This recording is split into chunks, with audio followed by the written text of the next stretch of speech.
SM Fairview. Nakikita niyo pa? Ha? Ay, SM Marikina pala. Yan o. Dito kami sa SM Marikina. Ayan yung SM Marikina. Diyan kami.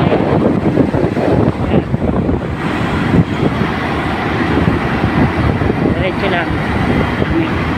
Okay. Ang laki ng pinagbago. Kung nandito kami, hindi naman ganito to.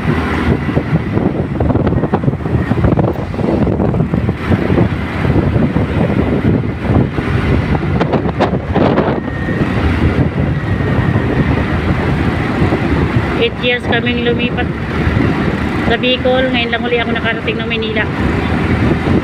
Saglit pa. Hindi isang araw lang.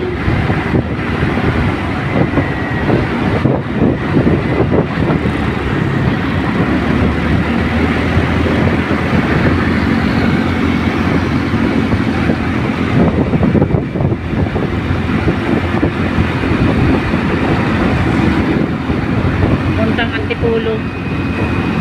Sumulong highway muna, ano? Ha?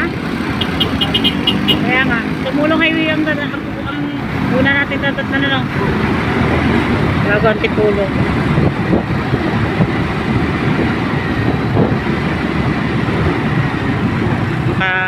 Makapunta man lang ang simbahan ng Antipulo bago tuluyan kaming umuwi. Laki na daw ng pinagbago dun ay. Dati mga bahay lang, ano. Ay, may mga building na.